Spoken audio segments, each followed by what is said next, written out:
I'm going to bore the shit out of you, and I won't be offended if you don't want to stay. If you have any interest in my career, in my work, then this should be fun. What I'm going to talk about today is something I've never talked about on one of these things before, but in responding to questions I've gotten over the years, which is, where in the world did you get the idea to come up with that stuff? Where did it come from? All of us artists who did this were influenced by other artists, other places, other things that led to the creation of the work that we did. My particular career in pinball featured a chameleon-like way to change styles from one game to the next. From a Grand Slam to a Barracora to an Attack from Mars, they were very, very different. And I relished the opportunity to be that flexible as an illustrator instead of having just one style to work in all the time. So from the very beginning of my career, I'll include that in this talk, like, how did you get started doing this stuff? I went to fine art school, an undergraduate school, and my pinball job at Advertising Posters in 1979 was the very first art job I ever had. What did I know about pinball art? Nothing. Did I even play pinball? Nope. Why did they hire me? I'll get to that in a minute. I'll show you some examples of why. But I got to tell you that I had no clue as to how to make good pinball art or even what good pinball art should be. I got moved into an art department at the printer called Advertising Posters that specialized in printing on wood and glass. Back in those days, that was a pretty rare thing. And they had in-house artists working there for 50 years.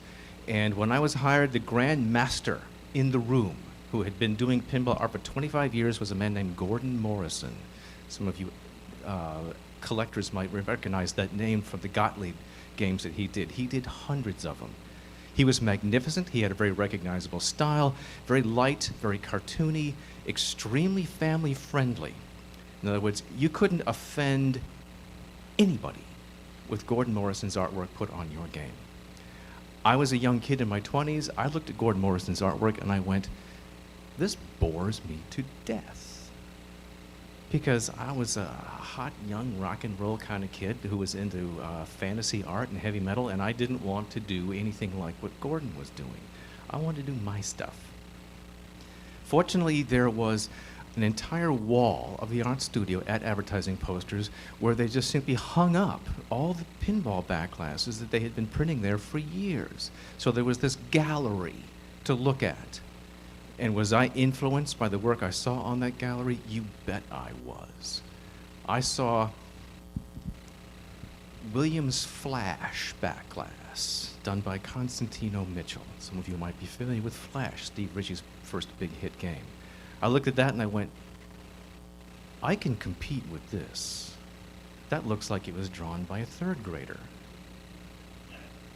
And hanging alongside Flash was, let's say, Dave Christensen's Mata Hari, which was this magnificent creation of exquisite line art and control. And I looked at that and I went, I can't draw like that. I can't do what Dave Christensen was famous for doing with his exquisite command of the rapidograph pen. The rapidograph is a specialized technical pen that we used to draw the key lines with in those days. So when they hired me, they said, well, of course, you know how to use a rapidograph. And I looked at Bob Tim, the art director, and I said, what's a rapidograph? I'd never seen one before. So here you go. I'm like, I'm supposed to draw with one of these. Well, Gordon Morrison didn't use a rapidograph. Gordon Morrison was a magnificent hand brush artist. So you look at his black lines and you look at the kind of work that he did, it's all done with a 00 Winsor Newton Series 7 red sable brush. I see a nodding head and knows how those are worth hundreds of dollars now. They were magnificent brushes and he had a magnificent command of that tool. I had never drawn in ink with a brush before ever, so I wasn't going to try. So I'll start showing some examples of where I came from. And if I ramble a little bit, so did my career.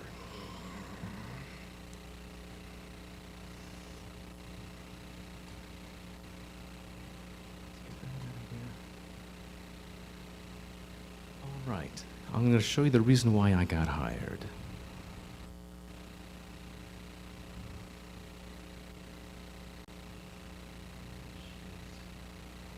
What was it? Yes. This is why I got hired. Paul Ferris was an artist who was the art director over at Bally. What Bally had just done was develop the very first four-color process printing on glass at Bally Lang Smith, something that advertising posters hadn't ever done before.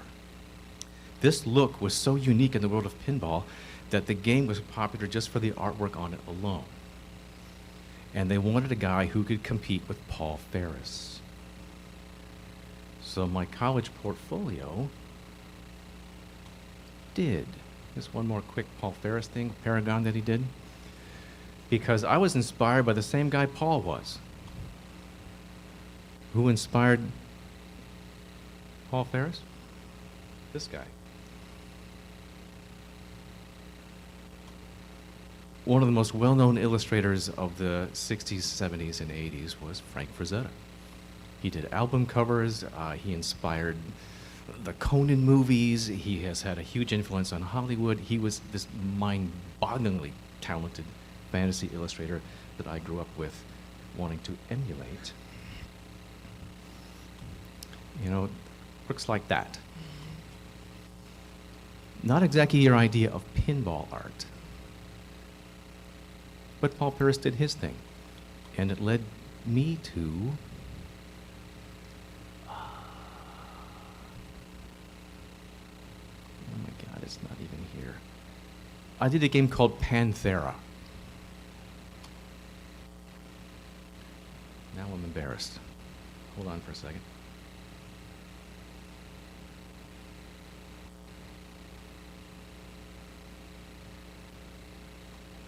I thought that would open Safari. Come on. All right, I'm not going to hold you up looking for Panthera. I had it originally in there. And it was a very Frazetta-like looking game. Very Frazetta-like looking backglass. Sexy babes, big muscular cats, Black Panthers, the whole works. And the absolute most miserably ugly title design I ever did in my entire career. Because I didn't know how to do it any better. Gordon Morrison would draw his own titles. Let me give you an example of the guy in the booth next to mine. This is one of the most magnificent pieces of backglass art Gordon ever did.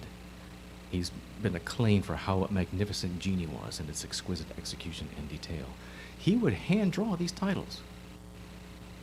I realized I sucked at it, and I knew it, and I wanted to do something about it, so I found a print letter set book with typefaces and fonts in it. And I studied it, and I put that pages out of that book through the Xerox machine and stuck them in the Artograph or the Lucograph, the projection, to trace from, and I started tracing out and creating my own titles. And in my career, I actually became known for how amazingly cool some of my titles eventually became. All right. So I have all the title. Okay. Where did that come from? What on earth gave me the idea for the entire Barracora game? That's easy. This guy. That's the piece. This was H.R. Giger was the artist who was the inspiration for Ridley Scott's first Alien movie in 1979. He was the designer of the alien creature. He was the designer of the alien environments that the crew moved through. He played a big influence on the sequel that James Cameron did in '88, which was Aliens. And his fame as an artist in Germany catapulted. And if you ever read any of the books that he's published and the writings he puts in them, old HR was one really sick, twisted, disturbed guy. I would not want to have lunch with him ever. But his imagery was so striking that with his morphing stuff coming out of this girl's face,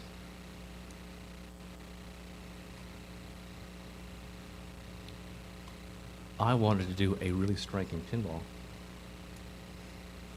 back glass. This is not the full piece, just a section of it here, with a very pretty lady, and I just picked a theme out of my ass, actually, which was barracudas, because I had been listening while working in the studio to a Heart song on the radio called Barracuda by those two, the Heart sisters.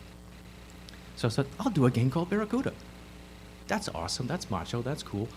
So I have barracuda heads morphing and growing out of Brooke Shields' face. Brooke was a teenage model in the 70s with contracts with Maybelline and Revlon, and I just found a cosmetic ad in a magazine that belonged to my girlfriend. She was like 12 or 13 years old in the picture, and I just tore it out of the magazine, and that was my face. And as soon as you take the eyebrows off Brooke, you can't tell who it is. And then I did all my creature effects that I just made up out of my head to come up with this. The reason why I came up with this is because I had been designated to be a Gottlieb artist. After I had done Panthera, and after I had done Quicksilver, no, actually before Quicksilver, I had done James Bond 007. Yuck. In other words, we all have done work as artists in our career where we're not as proud of as our more recent stuff. And I think James Bond, why not show you what I'm looking at while I'm describing this?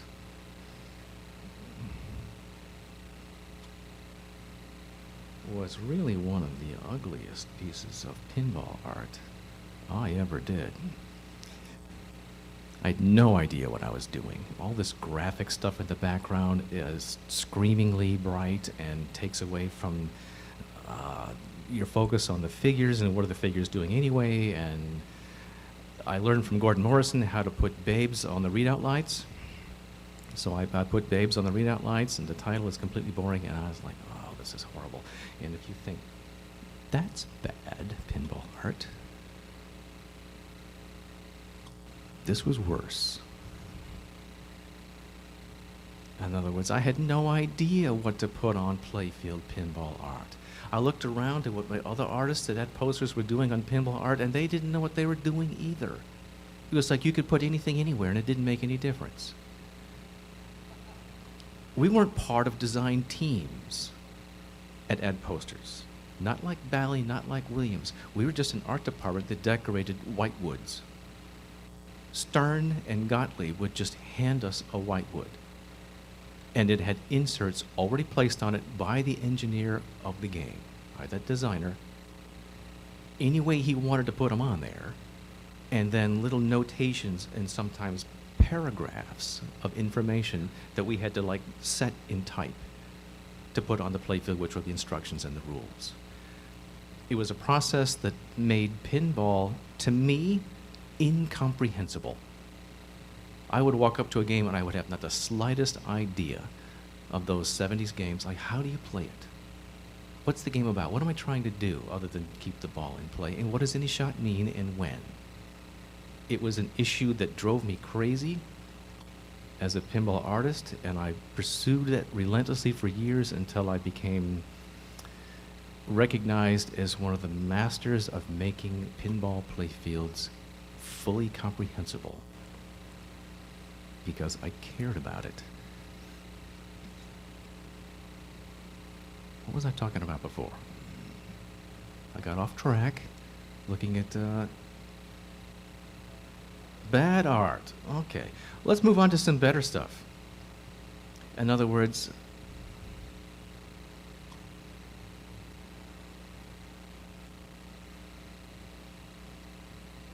this was the next game I did after James Bond. Pretty different stuff. And I had to do it in secret. In other words, I was very constrained by the philosophy of Gottlieb and the family at the time in the 70s, which didn't want to offend anybody with anything. I have a story about Devil's Dare to tell a little bit later on about dealing with the Gottlieb family.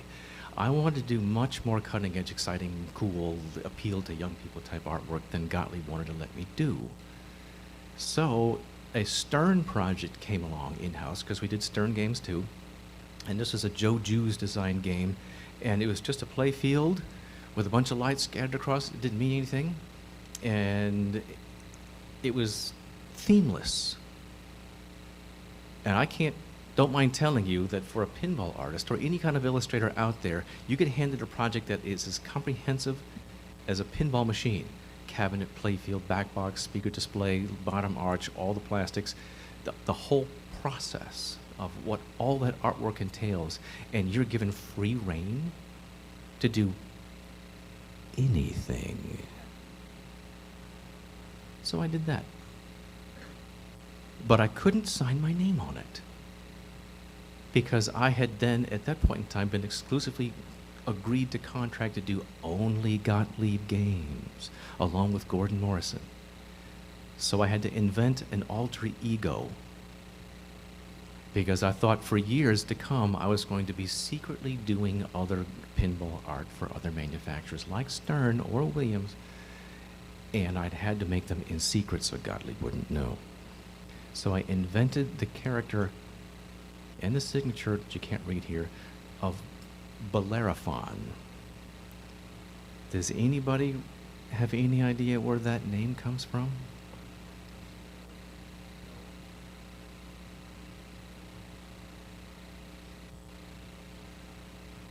No, but close. It's from Greek mythology. Bellerophon was the rider of Pegasus before Perseus. So he was, which is why I came in with a little horse head logo, kind of Greek looking, with a little wing to go along with Bellerophon. It was also the name of the spaceship from Forbidden Planet that got attacked by the invisible creature. More nerdy stuff right there. In any event, where in the world did I come up with this image from? Of the naked lady, because we all wanted to figure out ways, how can we get away with putting naked women on pinball games and not offend anybody? There you go. Make her an alien. She's an alien woman, so she's not really a naked woman, is she? Yeah, and that worked. Just like Species did in the 90s, and Rebecca Roman Stamos did it in the X-Men movies. I mean, this incredibly hot Hollywood babe wearing blue paint is totally naked in those movies. And they got a GP rating. I was like, yeah, okay. There's a way to do it. Testosterone-driven concepts there. That came from having witnessed the cover of this magazine.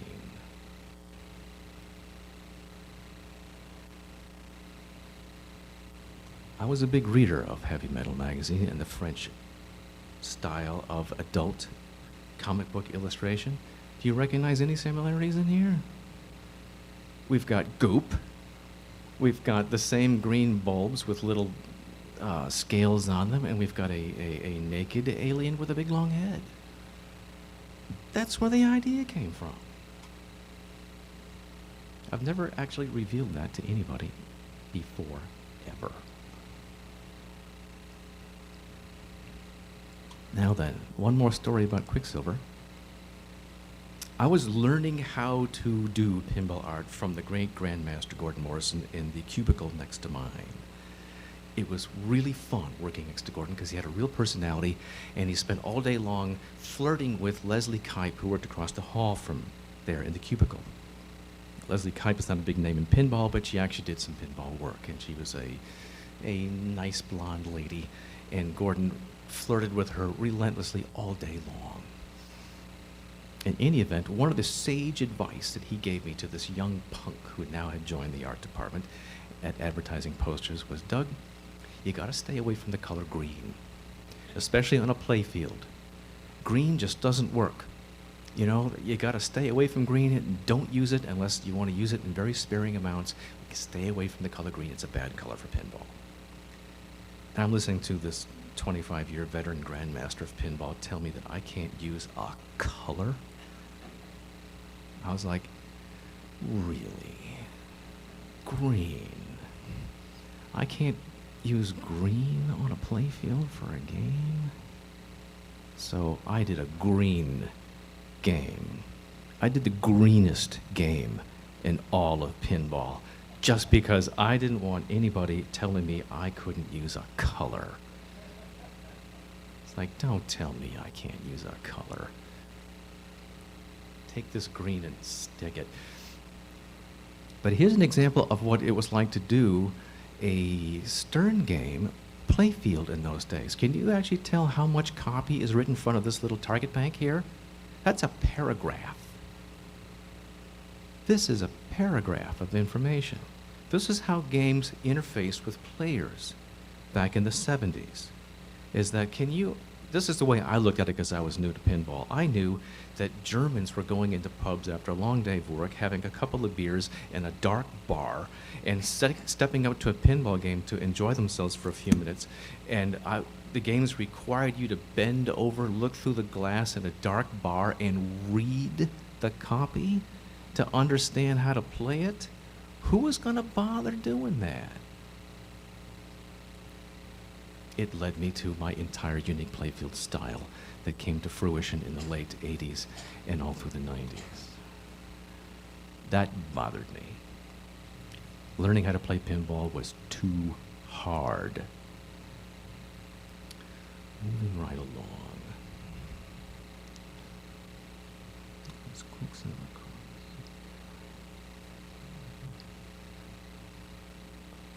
All right. One more game in the era of not knowing what I'm doing. Some of you might remember this one. We talk about working in, once again, an entirely different style than my other games. I was asked by Bally, and one of my first projects when I came to Bally, we need to do a baseball game.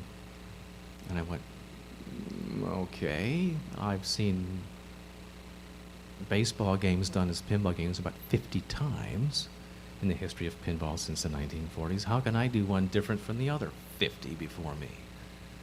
So I did it real big, bold, and graphic with swishing motion lines and hard edges instead of taking advantage, because this was a painting, though a half of it is just colored pencil and magic marker, because I wasn't very good at painting that early on.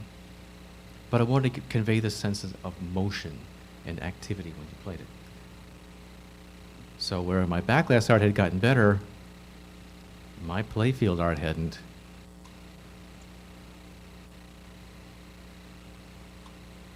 I think this is terrible. It's like, what are you trying to do? Where am I trying to go? What am I trying to hit first? And what does it mean if I do it? And how do I advance the runners around the bases? And what happens when I get a home run? And it's just a lot of blue and some orange and some green, and I think this is an example of how absolutely not to do pinball art. I love showing you the stuff that I'm most embarrassed about. Oops. I'll get there.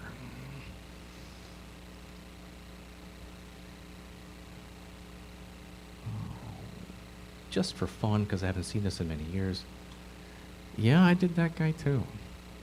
I didn't get in trouble for using Bruce Lee at all, because nobody told me anything about licensing. So I was a young kid going, all right, once again, this is one of those blank play fields where I could do anything I wanted on the game. Well, I was a martial artist for 20 years. When I was younger, I did weapons training. Later on, after my pinball career, I moved into video games on PlayStation and PC, working on titles like Lord of the Rings, The Two Towers for EA. And in addition to being a 3D modeler and texture artist that I grew into, as well as a concept artist, I was also the resident fighting expert. I used to fight in tournaments back in the 70s. It wasn't quite what MMA is now, but I still have the injuries for having done something that stupid when I was that young. But I also learned how to weapon fight. So I did all the choreography for all the fighting characters for Lord of the Rings for the computer game. When you see Gimli swinging his axe in combinations and Aragorn fighting with those weapons, that was actually me being videoed doing all that. Trivia, who cares? So anyway, Dragon Fist was a game that I could just make up entirely out of my head and have total fun, and no one was telling me what I could or couldn't do, and I had no art director to please. Like, where do you find a job like that? It was amazing. All right. Here's me having fun. I hardly ever got to do anything cartoony. I did so many macho, Terminator, Indiana Jones, F-14 blazing explosive masculine fantasy games. I was recognized as one of the go-to guys for when you wanted to have a testosterone-rich theme. That's why Steve Ritchie and I hooked up for 4 projects, because his sensibility was so similar to my own. In other words, the goal was make the player feel like a hero. You set up an adventure. You run through red lights in your Lamborghini with a hot babe in a seat next to you, and you drive it so fast you get away from the cops. Total classic fantasy. I could relate to that in a second. Ka-ching. Same way when you're fighting your fighter jet F-14 in air combat against the Russian commander Yagov, and you outfight him and defeat him in your plane because you can shoot him down because you're a hot Top Gun fighter pilot. I related to that fantasy just fine. So when you needed a macho theme, you needed a Terminator when you're going to take on all of Skynet, and you, the player, are going to take on Skynet, I was your go-to artist guy. But you do enough of that stuff and you start crying for this kind of stuff that John Yowzy or Greg Frere's got a chance to do, which was lighthearted, fun, silly comic stuff, and I never had a chance to do it. Pool Sharks was my finally chance to do something a little along that line, where it was just a pool game, and the name of the game was Sharks, so I invented the cast of characters who were pool-playing sharks. And I came up with these clever names, and then I came up with their Latin genome names, like Trixoticus Magnificus and Bankshoticus Tremendicus and Proboscisicus Ridiculous for the hammerhead. And all it takes is just some more hot babes on the side, and your job is done. This is me starting to have more fun as my pinball career moved forward.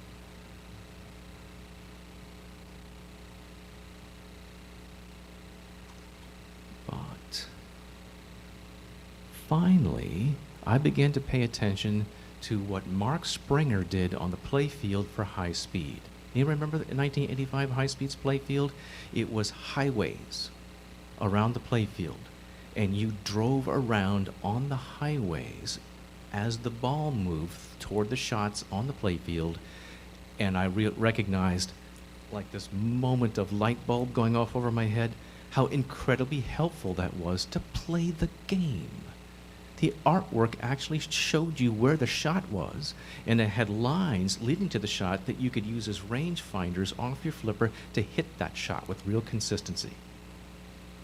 Because I could kick the crap out of High Speed when I was playing that game, and the artwork helped. And I went, okay, the artwork can help find the shots for you as games became slightly more complex in the 80s. So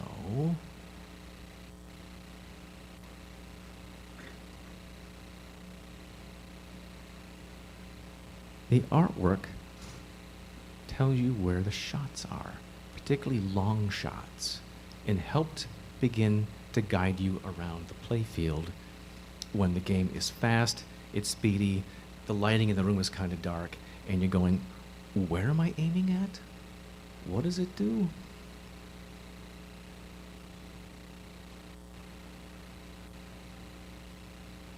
And no. And I wish I had. Also, it was kind of annoying. In other words, Steve, the innovator that he was, came up with these chevron-shaped inserts. No game had ever featured them before. He had them custom-made to be the first of their kind on his follow-up game to High Speed. Now, they were very directionally cool, but it was my job to write on every one of them something that was informing the player of what that next shot meant. And it meant I had to write really tiny to fit on those stupid little inserts like that. Kind of annoying. I wanted to make sure that the communication to the player of my games that I did playfield art for wasn't something you needed a manual to figure out, or a hot pinball pro to come stand over your shoulder and explain it to you how to play that game, because that's what I needed. And the culmination of that effort we gave away last night. This was my third game together with Steve. By this point in time, we had grown to respect what each other's expertise was. Gaining his respect meant a lot to me as an artist. And when he was laying out inserts for his whitewood, because he had no inserts on it at all, I quietly and respectfully came to him and I said, would you please let me do it? Don't do the inserts. Let me. And he did, by and large. I got to arrange these like that, which was not the traditional way of using a rectangular insert. They always wanted to like line them up with the direction, but that made them hard to write on. Well, by going horizontal, I could write huge on them and even have fancy white trap lines around them to make them even easier to read, because I wanted everybody to know where that extra ball was. When you play pinball, what's one of the first rewards you're thinking about? Where's that? How do I get it? Is it a complex, intricate puzzle to figure out where the extra ball is? Or is it just sitting right there waiting for you? I wanted it to be findable, and I wanted it to be repeatable. I wanted the challenge of the kinetics of the game to be what the challenge was, not figuring out where in the world is the special. I wanted you to know without at a glance. I wanted you to figure out where the extra ball in the special was in about 2 seconds. How often did playfields ever give you that? I lined these up like this, and we had the red pointer lights called the Shoot Here Now lights. And that was one of my huge contributions to pinball playfields, was the idea of the red Shoot Here Now light. And we started it out on T2. For when you have long looping shots, you have an insert light up that doesn't necessarily have an award attached to it. It's a visual directive to the player that says, shoot here now. It was adopted in the 90s on almost every game that featured mode play. Remember when modes first came into play, which meant all the meaning of every shot on the playfield was now different than what it was a second ago. The way you can make mode play understandable to the player is with shoot here now lights. Blink, blink, blink, blink here. Blink, blink, blink, blink there. And we could lead the player around by the nose and have him find the rewards that we had packed those games with. And we had them really feature-packed with rewards by the 90s, with dot matrix displays, with the digital sound systems we work with. The sort of fun that was waiting for you to uncover and discover in a game had gotten so rich and so dense that you didn't want them to struggle to find it. I wanted them to struggle to control the flipper and make their shots, but I wanted the game to reward them right now with how cool the imagination of us as that creative team could put into those games. So mode play expanded and got more complex. Games started out with 2, then 3, then 4. And then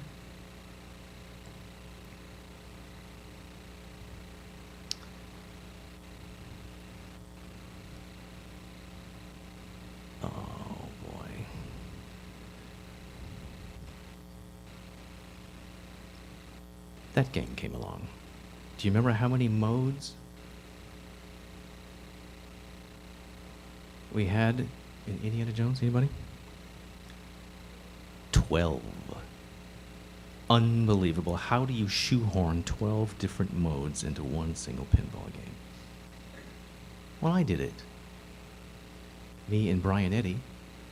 In other words, Mark at that point in time was kind of distracted. He kind of got his game launched, and then he kind of like let the rest of the team finish it off.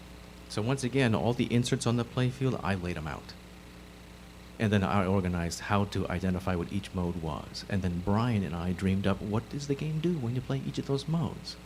So I got a chance to start doing much, much more than just decorate games. I got very much involved in design, in the interface, and the concept of the reward of what you're trying to do when you play the games. That's when my career in pinball got incredibly fun. And I've had a lot of positive feedback on the artwork I did on this game. People saying, wow, Doug, I just love the work you did on Indiana Jones. How'd you do that? Well, I wish I could take more credit for that backlash than I actually deserve. And I'll show you why I don't deserve it.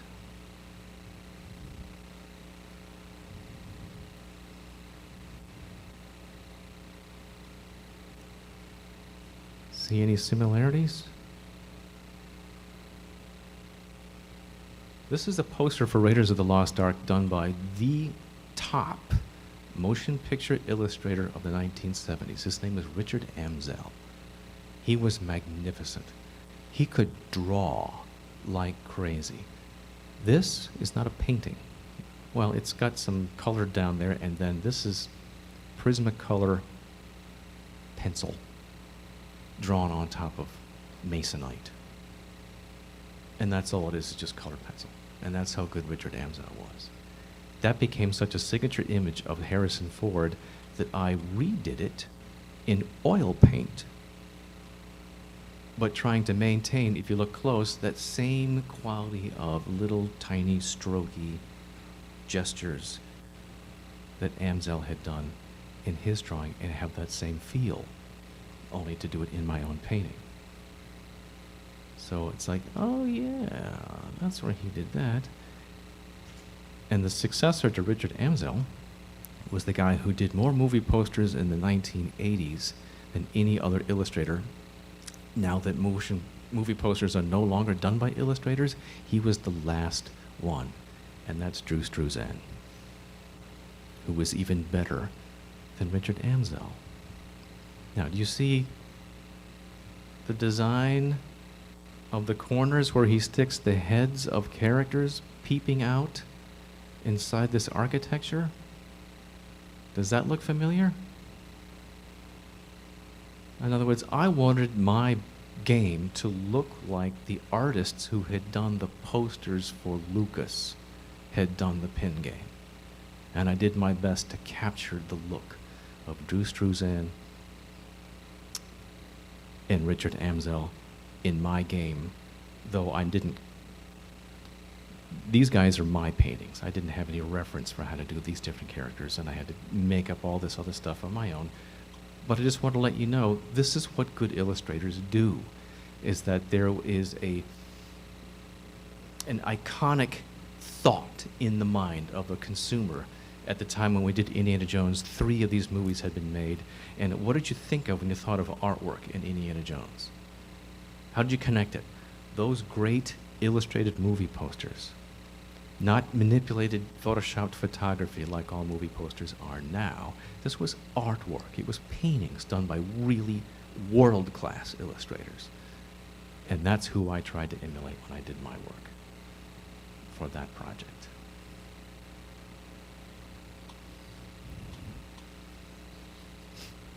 Someone has asked me, was there one game that influenced you more than all others in pinball art?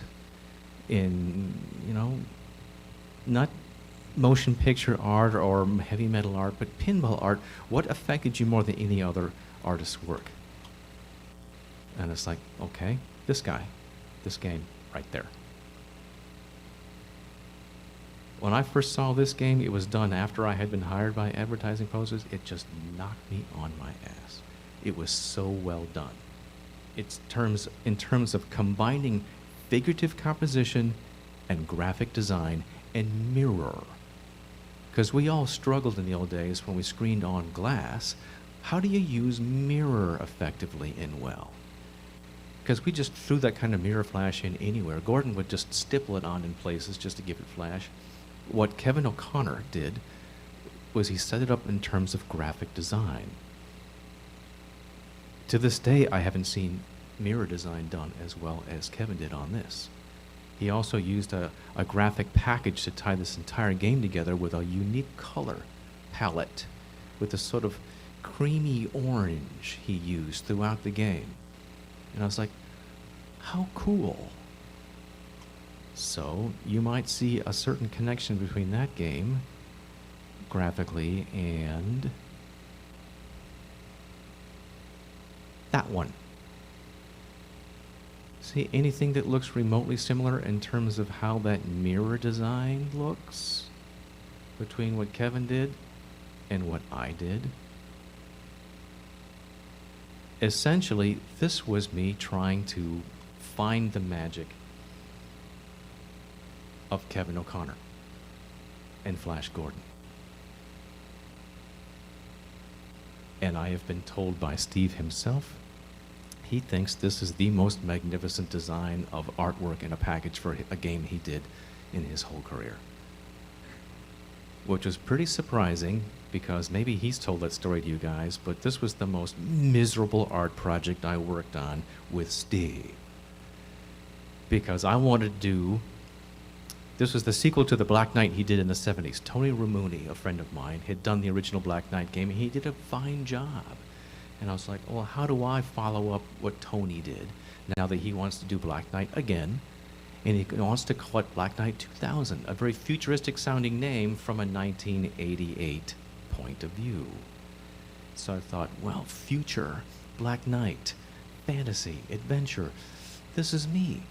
So I drew up sketches of a magnificent knight on a flying dinosaur in full armor and armor on the dinosaur, along with all the flowing barding and caparisons and lightning in the hand, and he had a huge long flying lance, and it was just very heavy metal and very imaginative, and I was like, I can't wait to do this. And we can have air combat of knights on dinosaurs that are flying through the skies, and this whole environment and background I was reading up was going to be just so imaginative and cool, a little bit like, let's say John Carter on Mars. Now that movie bombed.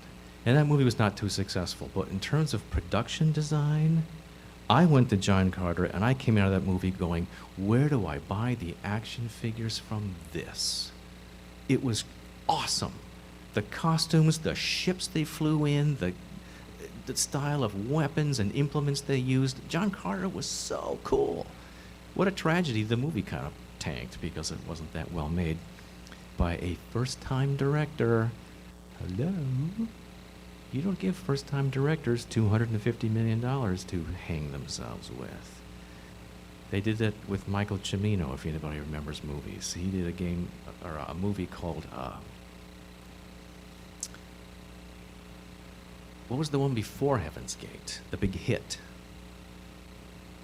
Deer Hunter. Robert De Niro, Deer Hunter, big hit. It was such a hit for that studio that they just gave Michael Cimino a blank check to make his next film called Heaven's Gate. Heaven's Gate was such a failure, it took the studio down. Oops. That's how I feel about an ex-Pixar director getting to do John Carter. Yeah, he did animated movies and they were hits. He gave them live actors and a big budget, and he kind of hung himself. I've done enough motion picture connected work to kind of know how that whole world works. With T2 and Shadow and Indiana Jones, I related to what movies were a lot. I'm a huge movie geek, a movie history fan, flying out to the studios and talking to directors like Russell Mulcahy. In other words, I visited the set of The Shadow when they're shooting the movie because I wanted to talk to the director and say, what are you thinking of? What does it look like? You know, what's this? How can I make my artwork reflect your vision of your movie? And Russell spent the whole afternoon hanging with me and talking with me about what he thought about Art Deco, what he thought about old-time movies, what are the... we talked films that he was enjoying and keying off in his imagination when he was making Shadow, and I went, that helps me so much for when I laid out that playfield for Shadow with all that Deco design. How I did the backlash design with the big flowing cape and the shadow, because they showed me this little effect of his transformation. Now, the shadow was not a big hit of a movie, but you don't know that when you're doing the game and it hasn't come out yet. You just have to assume it will be successful and do the best job you can. Now, Alec Baldwin came out. He shook my hand. He's got a hand like a baseball mitt, just about to crush my arm. And who knew what people's reaction to his career was going to be? But at that time, he was just another young, handsome Baldwin actor. There was a bunch of them. And I did the very best job I could on that backlash to make him look, handsome, slick, and period. There's a quality of lighting that you see from movies from the 1930s and 40s. Have I got a shadow here? No, thank you. Talk about the lack of preparation. Anyone know what the idea of what directed light is?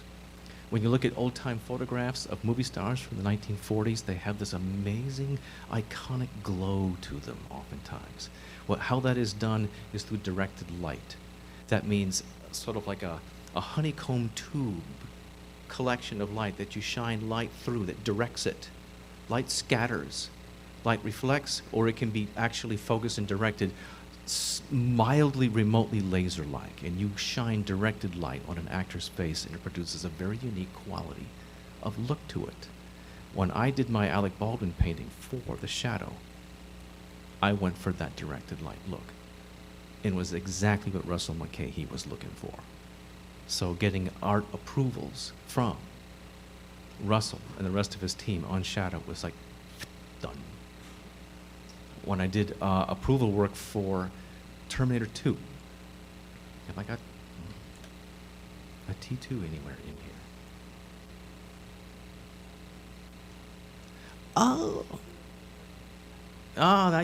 Thank you for reminding me. I'm wandering around here just telling stories. So I kept trying to sell Steve Ritchie on a futuristic night, a futuristic flying fantasy dinosaur riding night with a fantasy world around him of my imagination that was going to be awesome and cool, which meant the environment of the playfield could be all about this imaginary world I would dream up, and the shots would be about accomplishing things on a flying reptile at high speed, dueling with other knights and smashing into each other, and the whole semi-fantasy tournament possibility of what the game could be. So I had all these thoughts dreamed up and all this imaginary stuff, and Steve came in and said, no. And I said, how about this? And he goes, no. Well, Steve, would you please let me do this? And he goes, Doug, all I want is a black knight on a black horse with lightning bolts. And if you look at that game, that's all there is. So that's the end of that story. Thank you for reminding. Yeah, another story I can tell you about how difficult it can be to work with licenses.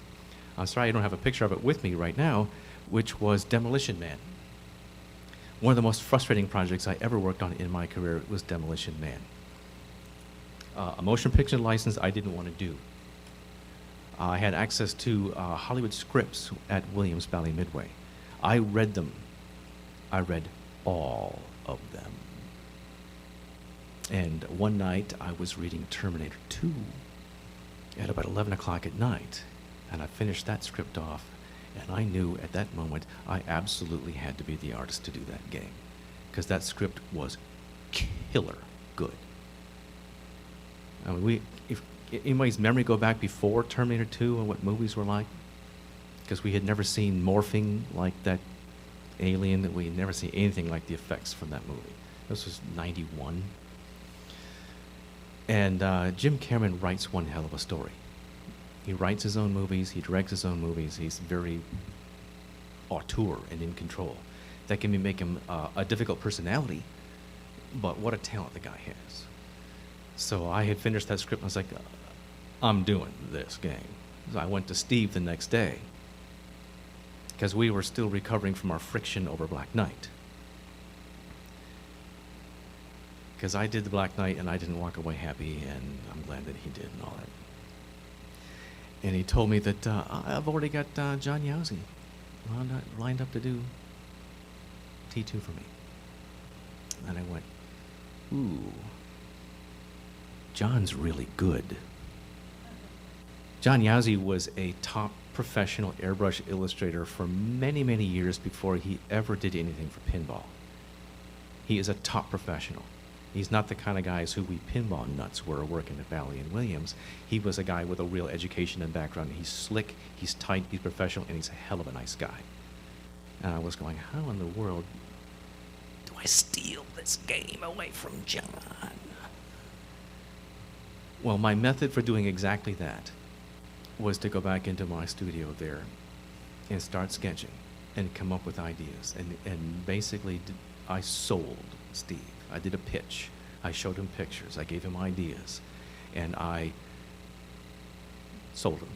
I convinced him, you should use me as your artist on that game.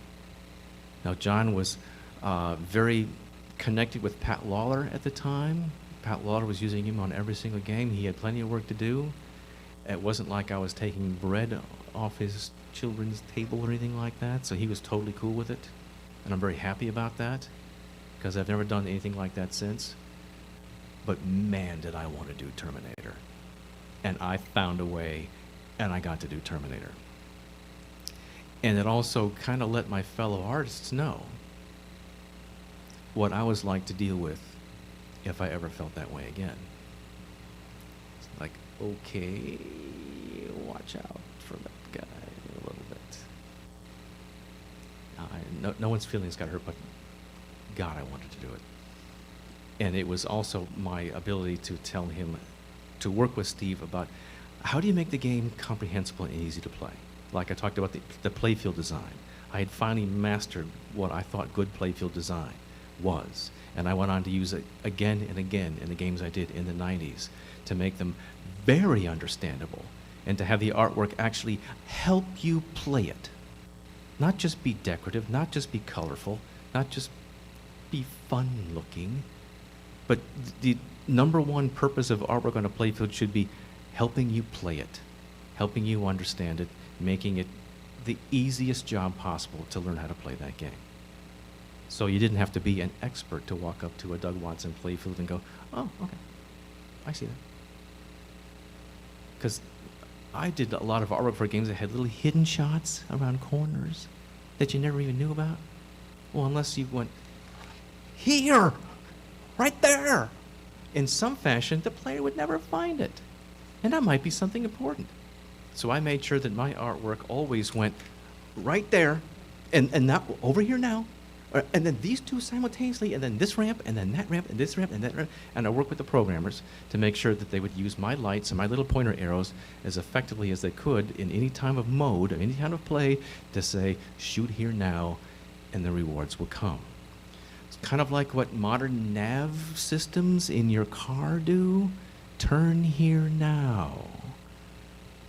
That's what I wanted my playfields to do, and it changed a lot of what pinball was in the 90s, but having playfields help you navigate them instead of leaving it up to you to figure it out. Sure.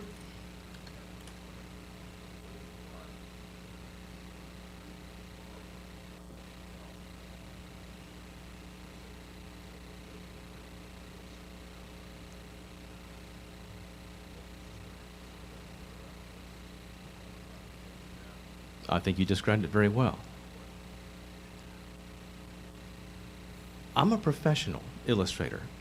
My job on a pinball game or any other project is not to do exactly what I want to do, which is what I got to do way back at Ad Posters, doing games like Quicksilver and Dragon Fist, where I didn't have to please anybody. They just let me do whatever I wanted. Cool. Didn't make for the greatest games, but they were incredibly fun to do for an artist. Now, a professional illustrator is about someone who uses their art talent to solve your problem. That's the difference between a fine artist and an illustrator. A fine artist does his personal expression, and you either like it or you don't, no matter how weird or strange that might be. An illustrator, a professional, I exist to solve your needs. The designer, that game has a need. It has a need for art that has a very specific purpose to achieve. colorful, entertaining, significant. Hopefully, in my case, what I was striving for was a sense of iconic identity, which is why my illustration has a certain simplicity about it on a back glass. They tend not to be very busy on purpose. And that comes from a very old school of illustration, originally developed by the father of American illustration, was a man named Howard Pyle in the 19th century. Howard Pyle was famous for illustrations of pirates more than anything else. He was so successful as an illustrator, he started his own school. And a lot of artists whose names you might recognize from the early part of the 20th century, such as N.C. Wyeth and Paul Schoonover, were students of Howard Pyle. He trained them, and those students went on to form the Brandywine School of Illustration in New England, a very famous school of illustration that a lot of famous storybooks came out of from that period of time. If you're not into the history of illustration, I'm boring the crap out of you right now. But what Howard Pyle taught in his illustration was reductivism. And that is, if every element of every stroke you put into that picture is either helping the viewer understand what it's about or it's hurting it. Don't do anything to confuse the viewer about what is it about. Focus. And the way he put it was this: and good illustration should kill at 100 paces. The way pinball games were viewed in my era was they tended to be in arcades lined up, one beside the other, just like we have here.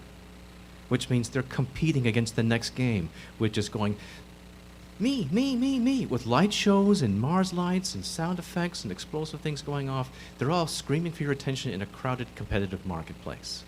My job was not to make artwork that required you to walk up and stare at it for its wonderful little details. Some of Dave Christensen's work, some of Gordon Morrison's work, some of John Yauzi's work is so detail-packed that you have to get like this to admire the beautiful little wonderful touches of imagination these artists put in there. Well, at 20 feet away, that stuff is meaningless. It's something that the artist wanted to do to please himself, and I don't mind that. But as a professional, my job was to serve the needs of the game.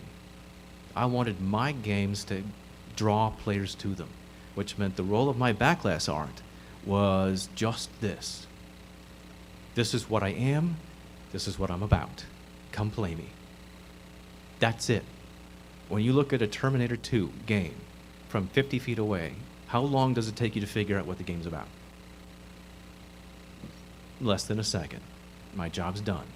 If that theme touches a meaning in your head that you associate with that movie, which is the whole reason for having a motion picture license on your game, is to associate an emotion you have about that movie. That's it. If that makes you come up to the game and reach into your pocket for your coins and put them in the game, the backglass job is done. Now it's up to that game to hold your attention, to be successful as a game or not. But it's not like whatever I can possibly put on that backglass is going to make that gameplay any better. So that's all I wanted my backglasses to do, was to clearly, compellingly, persuasively, hopefully charismatically tell you this is what the appeal of this game is. It's different from the one next to it here, different from the one next to it there.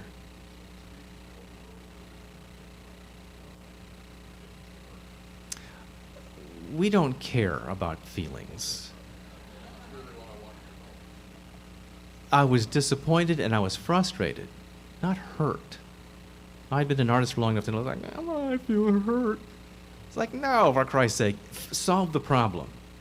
If the client, Steve, is not happy with my ideas and he wants to reject them, that's his right. He was running the project and he is Steve Ritchie. You don't really tell Steve Ritchie what to do. You don't. There's later on, after T2, yes, we had an excellent rapport and communication. He respected my ideas. Before T2, he did not. He was like, just do what I want and shut up, go do it. So earning the respect of these creative people was part of the process of being an artist working in this industry. is you had to earn it. They weren't just going to give it to you. And that was part of what my job was, is to earn that respect so I could have more input. When I got to Indiana Jones, Mark Ritchie, Steve's brother, respected my input so much he literally just let me just do the whole damn playfield. He made the mechanics work, but he didn't lay a single insert out. He said, you do that. So I laid the inserts out, which means I'm laying out the organization of what the game is. I'm laying out what the meaning of the shots are. I'm working with Brian, Eddie, about what's this going to mean when? What's the reward going to be? What are we going to call that mode? What part of the movie are we going to exploit? Well, I came up with all that, and I had a really good time doing it, as opposed to, here, just put some artwork on that and shut up. Like I said, it was the coolest job for an illustrator ever, and I miss it, and I never wanted to stop doing it. In case nobody knows, my last game was in 1996. Attack from Mars was the very last game I did, and I think it's my best. I don't think I ever did a better game than Attack from Mars. That whole package came together. It works. I'm incredibly proud of it. I love Attack from Mars. What can I say? It's the most fun you can have and get paid money for doing it, if you're a creative artist like I was. I mean, I did one little interesting Steve Kordick project following that game called Tic-Tac-Toe. A silly, fun thing. I don't think I have any pictures of it here, but yeah. Because I was poised to become a designer myself, as I had become so involved in the design process of the games, and I had such a feel for what the kinetics and the shots and mechanics were by having worked in pinball for 17 years at that point. I was ready to design it myself. I was ready to do what Brian did. He went from programmer to game designer. That's actually quite a big leap. What does a programmer know about kinetics? Not much. Brian had that kind of talent. I figured I did too. So I worked with a mechanical engineer during the last 6 months of my employment to build me a whitewood and get my mechanics working. So I had a working, flipping, taped together whitewood to be my first game as I moved from artist to game designer and project leader. And in '96, the whole industry was doing that, and people were being laid off every week, and finally my turn came up. And it was, I never got to make my own game, but I wanted to real bad. At that point in time, I was calling it Jedi Knight. That was a license I thought was hot at the time. I wouldn't do it now. In the intervening years, I have had a chance to get to know George Lucas more personally, and I don't want to work with George. In fact, a lot of people who've had a chance to work for George don't really have anything kind to say about Mr. Lucas. For instance, I'll just say one more small thing. I don't want to bash people here. In an interview with George, and all the times you've ever seen him talk, how many times have you ever heard him thank anyone for how much they contributed to his projects? The thousands and thousands of artists, engineers, designers, the incredible talent he was able to hire to make everything that he takes credit for. He never thanks anybody. And I'm like, okay, that's the kind of guy you are, because you actually didn't do all that work. They did. You just paid them. It would be like a game designer saying, well, I'm responsible for 100% of everything on what you like about my game. And the mechanical engineer, who cares? They're the ones who do the work. They're the ones who make what you want happen. And I'm like, when I work on a team project, I'm aware of the contribution of everybody around me on that team. And you pay the respect of the people who sacrifice to make the games great. Because John, who's out there sitting next to me, was telling me at lunchtime today, he never had a smooth project. Every single game he ever made was this hurdle to overcome constantly. Just roadblocks in your face, one after another, to the point where I was like, well, why did you do it? And I'm like, because he has a passion for it.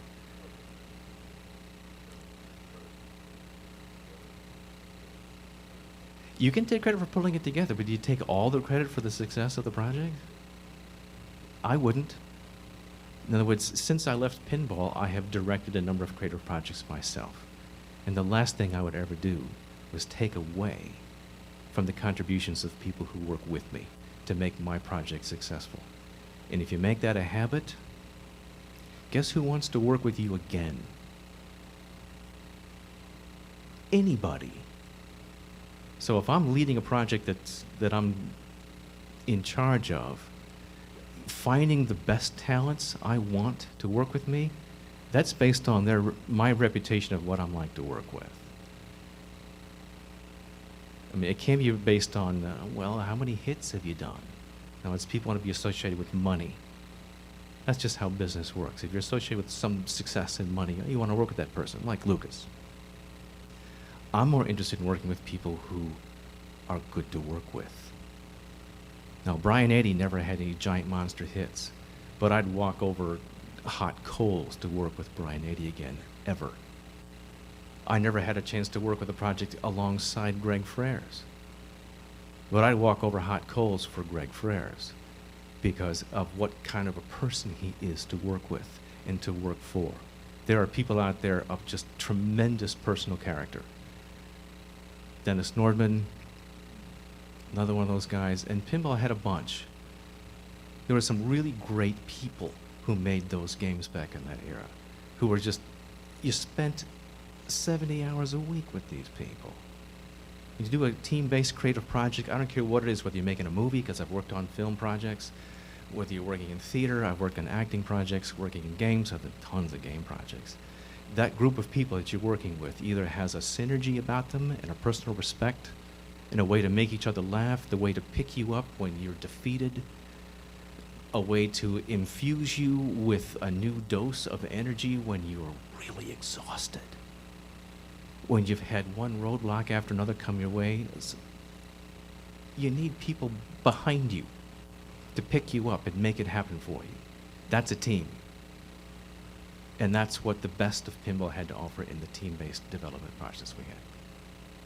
Any other questions? I'm kind of beating that horse to death. I mean, I could go on and on with some stories here, but I wanted to make sure that... Yes, John.